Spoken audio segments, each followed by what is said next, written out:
Transistor is a new game that was just released by Supergiant Games. Supergiant Games! The people who made Bastion! They made another game! Their first foray into the game industry is Bastion, as a lot of people know. It's in my top 10 games. I really, really like Bastion, so I bought this day one. Bastion was a really, really good top-down game where you would like wander around and hit things with your hammer, and you collected many various weapons, and it was very well known for having a smooth, silky voice narrator who would talk about every little thing you did in it. Now here's a kid whose whole world got all twisted, leaving him stranded on a rock in the sky. He gets up, sets off for the Bastion, where everyone agreed to go in case of trouble. And that narrator was fantastic. There's tons of stupid videos like, oh, the narrator in blah blah blah, but really, nothing beats the game. That guy was awesome. And the thing is, that was really important about the narrator is he would change depending on what you did. If you broke a whole bunch of shit at the beginning of the game, and you'd just be like, oh, he's wrecking everything inside. Like, holy shit, he's reactive. He's not just some stationary voice. And it was programmed so you would not hear the same thing twice. That was one of the big things about it. Anyways, those guys, they made a new game. This game is fucking gorgeous, and I know a lot of people's complaints about Bastion as far as the art style. I really like the art style of Bastion. I think it's beautiful, but I can get some of the complaints, which was that the tone was kind of inconsistent. The world was very... It was disjointed, but it was kind of intentionally disjointed. Yeah, because everything was supposed to be blown the fuck up. But people said that like the whole Western bluesy thing didn't match with some of the other elements in the game, which I don't necessarily disagree with. I don't necessarily like wholeheartedly agree with. It didn't have a very, very strong like Western-y feel or anything, but I felt like it came together really well, and it definitely had a really, really strong narrative. Transistor, on the other hand, is a very, very cyberpunky game, and it does what it does very well. Things aren't quite as clusterfucked as they were in Bastion. Well, yeah, everything is actually, it has architecture to it. There's different buildings and everything that are connected together. It's not floating pieces anymore. It's all a solid city. Now, there is this thing called the process spreading throughout the city that does kind of make things look a bit wonky and cybery. It's hard to explain, but mostly white is what comes to mind. Yeah, pretty much everything seems to be turning into this weird white homogenized shit. It's kind of everything turning into computer world and technology leaking all over the real world, kind of a la Serial Experiments Lane or something like that. And so the world that you're going to find yourself in is going to be through the eyes of Red, our main protagonist, who you find out is a singer who no longer can talk or sing for that matter anymore, and her friendly popsicle sword companion. The Transistor. The Transistor. Which I think that's the title of the thing. I'm not actually... I wasn't entirely clear on that. My impression was that Transistor was the name of the sword, but there is also a dude who is in the sword talking to you who was some other dude who you don't know who is. Yeah, it's kind of... like, as far as I understand so far, it seems like it's someone that she knew, or maybe a lover or something. It seems like, at the very least, he really cared about you, and you definitely have known each other for a while. And he kind of takes on the role of the narrator from Bastion, but the main difference here being that he is talking through the whole game and he is reactive to what you're doing, which is why I want to talk about that so much. Mm-hmm. But the narrator was more of like an omnipresent. He knew things that you didn't know, whereas your sword tends to know about what you know. He discovers things as you discover them. The thing about the Bastion narrator was that he was omniscient because he was telling a story in retrospect, and he's going off of what the kid told him. His narration was from near the end of the game, and everything was being told in retrospect, whereas Transistor is directly speaking to the main character and is actively reacting to things going on. But who gives two shits about all that? How's the gameplay? The game is really, really fun. It's some of the weirdest mechanics I've seen in a while. Very, very inventive. It starts out looking like it's just going to be kind of like Bastion. You have two signature moves to start up with. You have range move and then short range move. Yeah. That's what you got.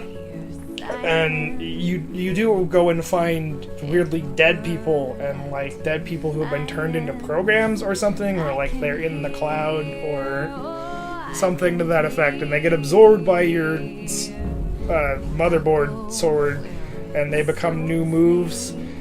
That's not the unique part of the game, though. The really unique part is that it kind of takes a. It's got vets. Yeah, it kind of takes a turn-based turn. in one system that it has, what is that thing called when you enter it? Step. Step? I'm pretty sure it's called Step. Are you disagreeing? I don't remember specifically, but essentially you go into a planning phase where you have a limited amount of moves and a bar to plan out your actions, and different attacks will take up different amounts of your bars as well as moving around, and everything is frozen during that time. You plan out exactly what you're going to do, and then when you execute, it shows your character quickly going through those actions while the enemies hardly have any time to react. And this whole time is stopped. Like, you get to just wait and choose your actions while everything is stopped, and you perform those actions while the enemies are pretty much stopped. Like, I would say going like 2% normal speed. They're barely moving. Yeah, it's like think of it as like a live, like an active game that every once in a while you get to turn into a frozen synapse kind of gameplay, where you plan out all your actions and then watch them come to fruition and see if the enemies moved out of the way, all that jazz. And in the just shortly after the game begins, you're going to be needing that. That's not like something like, oh, this is like a nice little thing, like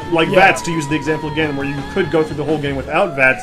This, I mean, you could probably be hardcore, but the average player on their first run would not use this ability. It's vital to what you're doing. Yeah, that pretty much wholly makes the game very, very different from your standard top-down action game. Not that Bastion it's not like Bastion. Not that Bastion was standard anyway. It was exceptional at what it did, but it wasn't nearly as innovative as the shit is, as far as... Well, I hate to use that buzzword. It's innovation! Such innovation! It's the newest thing ever, because this is... Isometric view, totally new! Because this shit clearly isn't new, and it uses mechanics from a different genre in a way that I wouldn't have ever thought that I would see, and perhaps I'm just more pleasantly surprised than the average person, because I kept myself very much in the dark when this game was... in development, because I wanted to be pleasantly surprised and I wanted to go through and go, holy shit, look at that.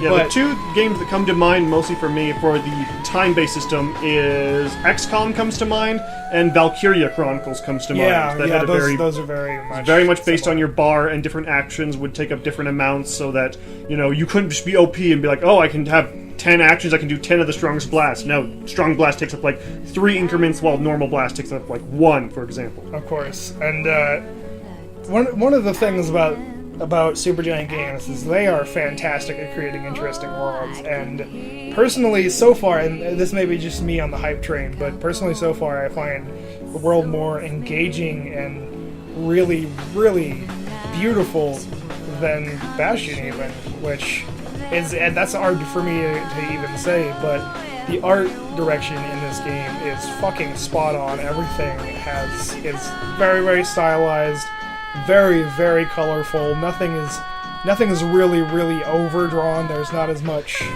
dark scribbles as like, what is that, a bush? Is that a spiny thing? Oh, I ran into it and got hurt. Kind of. And of course, it wouldn't be a Supergiant game without really good music. Yes. It keeps up the tradition. There's no reason to worry that, the music might be as good. It's still good. It's really good. The music is fantastic in the game, and especially, part of it comes from...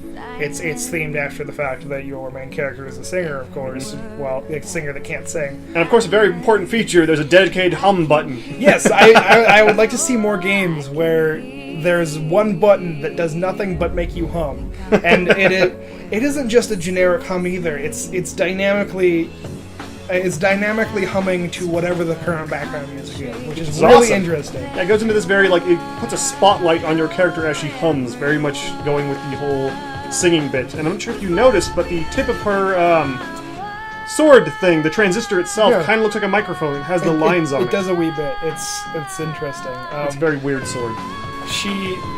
This game has an interesting kind of coziness to it, because it has the ability to just stop for a second and hum and look at the dynamic lighting shift. Also stop for a second and fight.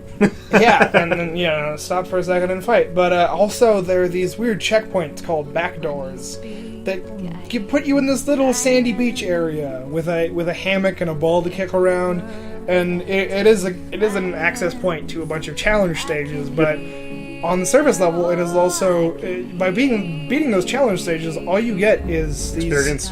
Well, experience, of course, but you get music discs for your little relaxation area, so you can play different songs there.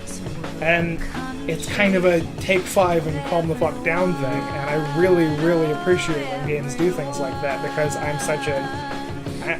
such a stickler for a game that creates a good mood, and immersion is a big thing for me. That's why I'm such a Bethesda freak, even though their games are the buggiest pieces of hell sometimes. Hard to get immersed in an experience when you're going halfway through the floor. You know what? It is. Or you step on a skeleton rib and it shoots up and kills you. They are surprisingly good at still making it feel like you're wandering around a vast world. Real quick, as a nod to anyone, again, who played Bastion, you'll remember the training ground missions, these challenge rooms that are in your beach relaxation area are basically the same thing, like kill enemies in a certain amount of moves or whatever. It'll remind you of it a lot. And it gives you, it does give you a set of conditions. Another thing that kind of returns from Bastion is those shrines that you could go and make the game harder. Make the game harder. Those when you could pray to the different gods at your little altar in the Bastion, they would make the game harder, but they would increase your rewards. We have the same kind of thing going on in Transistor. The combat system's really interesting. To tie those two together, one of the shrines you can get makes it so cores are shielded, is the description. And what that means is you have to destroy the shield on the cores. Now, we haven't talked about what the cores are. Every time you kill an enemy, the enemy drops this little core, and there's a timer on it. If that timer runs all the way down, that enemy respawns in that spot with full health. So you have to make sure that when you kill an enemy, you're near enough to get these cores that pop out of them. And with those shielded, it's kind of a pain in the ass. Yeah, it usually means you have to take one more hit in just to get them through. And while your bar is recharging when you've done your stopping time thing, you're only allowed to use one of your moves, which is your short teleport. Mm-hmm. And if you don't augment it, it doesn't even do damage. So It is, especially in these time-related little side missions, it becomes very stressful. You are not the most sturdy creature.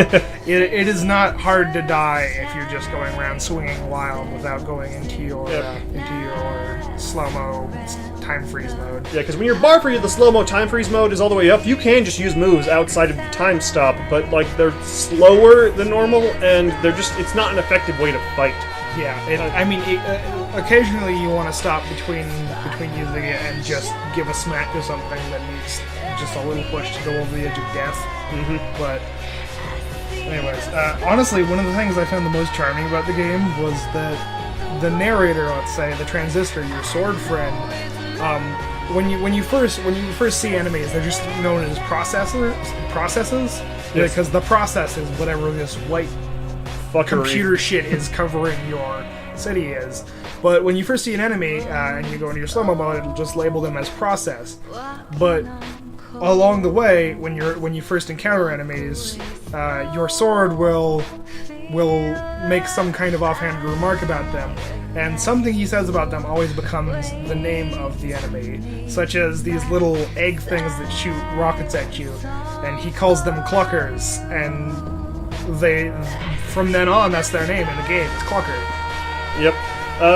Also, as another thing is, when we encountered a boss in the game, this is just the first main boss encounter, I'd call it. Yeah, mini boss, really. Yeah, pretty much. It's really as I can understand, the process that's spreading throughout is also, it's kind of killing and processing people, as it seems to mention, because you run across these dead people that turn into your abilities, and it says how processed they are, 87% process. And it seems like they're getting fucked up by it. But this first boss you encounter is 95% process is how it's labeled. Yeah. And she's fucking creepy. Yeah, oh my god. She's like a half-minded monster, and we turned the subtitles on beforehand, and we were able to see the terrifying things she was saying. We'll probably throw some in just for funsies, but it was genuinely unnerving. It wasn't like shit your pants and run away amnesia levels, but it was definitely creepy. Mm-hmm. Another thing about the game is it's set in this incredibly hyper-futuristic world, kind of utopian setting, where everything is digitized. In fact, they have artists specifically to choose what the sky is going to look like the next day, and they poll the population as to what color the sky will be the next day, and whichever color gets the most votes wins, but apparently blue wins most of the time because that's what people are comfortable with. Yep. Another thing for fleshing out the world and how it goes about is, if you care enough, you're going to find out a lot of information, because every person that's also an ability, as we went over, that you absorb, will get backstory, and if you use them in different ways, they will get more backstory, and you can read reports to get even more news about the world and what's going on. There's a lot of stuff to read and a lot to explore to figure out more about what's going on in the world, in the world of Transistor. Yeah. And to kind of dive into what I mentioned with using the abilities in different ways, it has one of my favorite things I see in games, where combining certain things together can result in more outcomes. The main thing that comes to mind that does this that I loved was curbing the crystal shards. But how this does it is, everything you get is an ability, but also a passive, but also a sub-ability. And what I mean by that is you get 4 main moves you can use during combat, and you get you get a whole bunch of different skills you can use, but you can either put something as a main ability, so it just has a basic effect, like you have your long-range shot, your short-range burst, your bomb move. Bouncy bullets, things that turn enemies over to your side, etc. Yep. But what you can do is you can apply the effect from one move to other moves. For, let's say, example, you have these bouncy bullet shots, and then you have your long-range skill. You set the bouncy bullets on as a sub-ability of the long-range skill, and you can make it so that long-range skill will bounce to additional targets. Or you can make it so the move that changes enemies to your side can be applied to your basic attack, and for a very short amount of time, those enemies will fight for you. And the passives are a little less related to how they act. They just kind of seem to be their own thing.